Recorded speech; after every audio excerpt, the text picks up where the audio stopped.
तो आज कक्षा 12 की पोइम है noble nature. This poem has been composed by Ben Jonson. Noble nature. Noble nature का मतलब होता है उत्कृष्ट प्रकृति, उत्तम स्वभाव, अच्छा स्वभाव.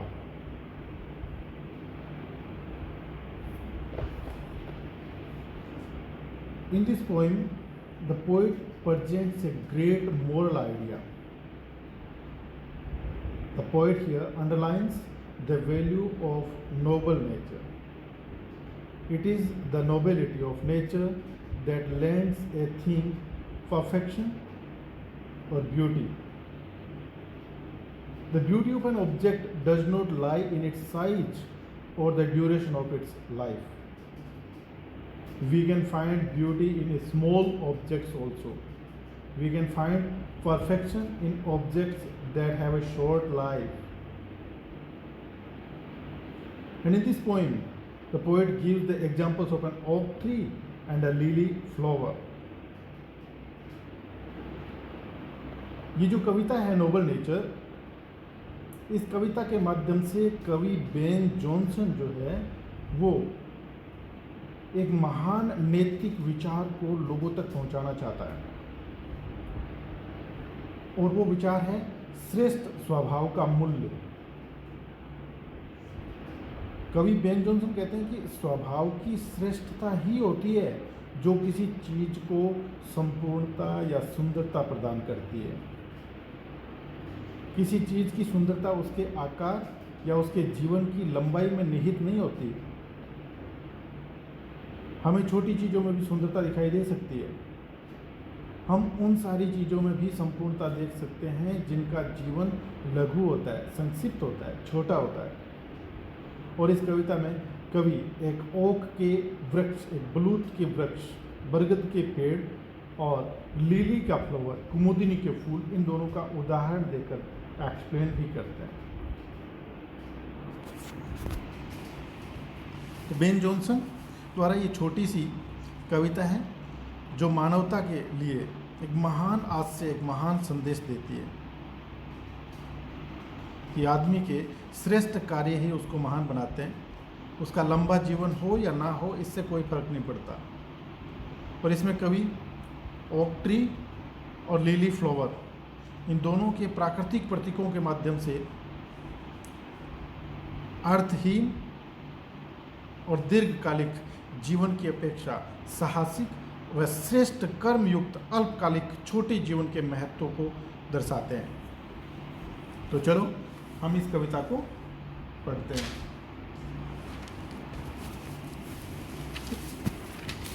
कविता का पहला स्टेंजा है,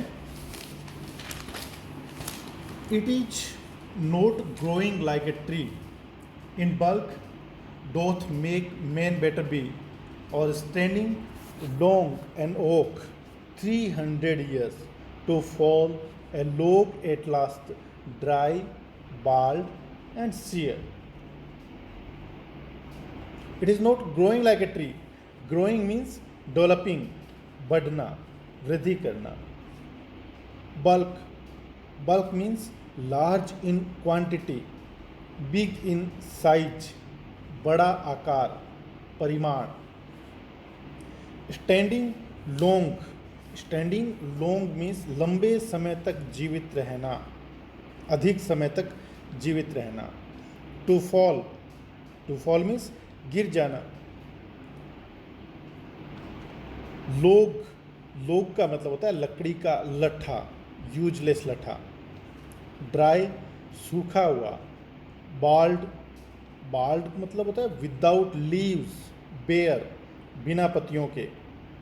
सियर का मतलब होता है विदर्ड, शेपलेस, मुरझाया हुआ, सूखा. ओक का मतलब होता है बलूत का वृक्ष, बलूत का पेड़. बरगद का पेड़ भी बोलते हैं ओक को.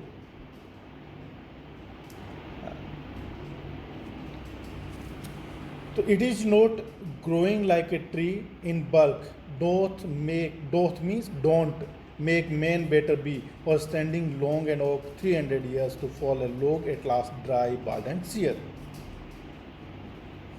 इसमें कवि कहते हैं कि man does not become better by growing big and tall like a tree. He does not become great by living a long life like an oak tree. An oak tree lives for 300 years, but in the end it falls uselessly, leaflessly, just like a log of wood.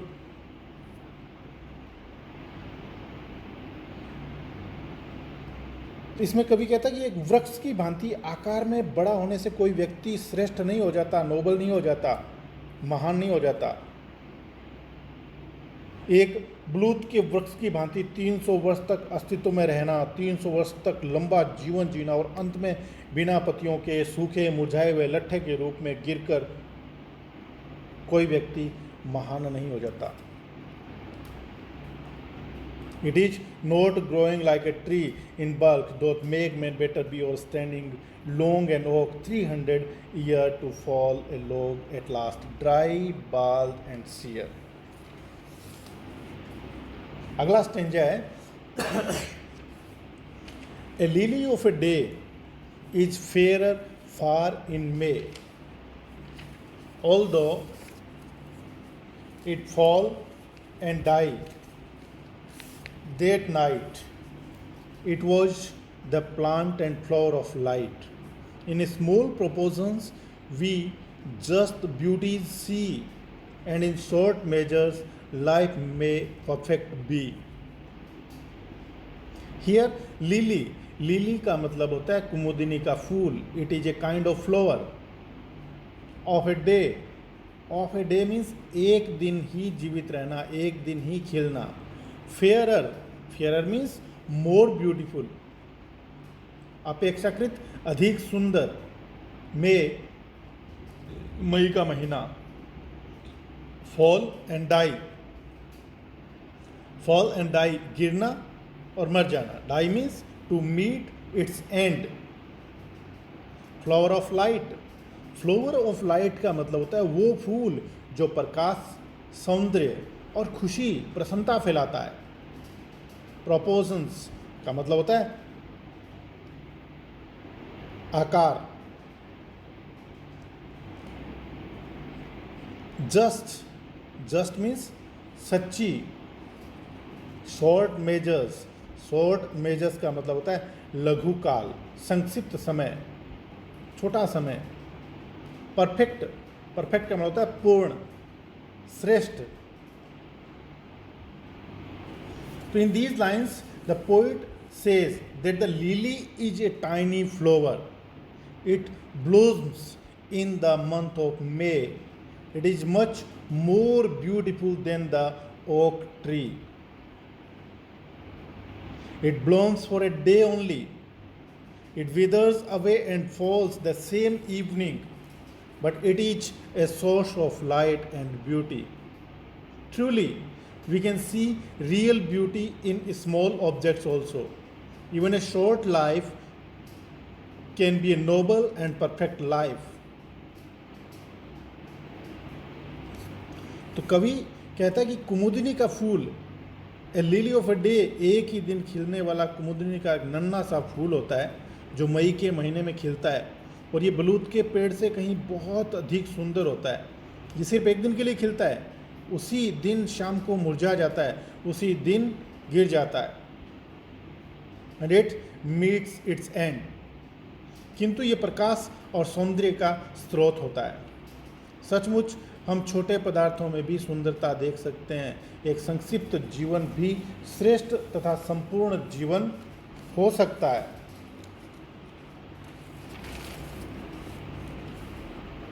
Through these lines the poet conveys the message that it is not at all necessary for a beautiful thing to be large in size.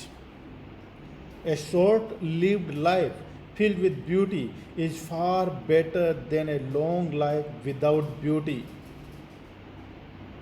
Even in a short life span, We can make life perfect by doing good and noble deeds. It is not the longevity but the beauty of life that matters most. The beauty of life consists in noble nature. Our noble and beautiful behavior makes us really great.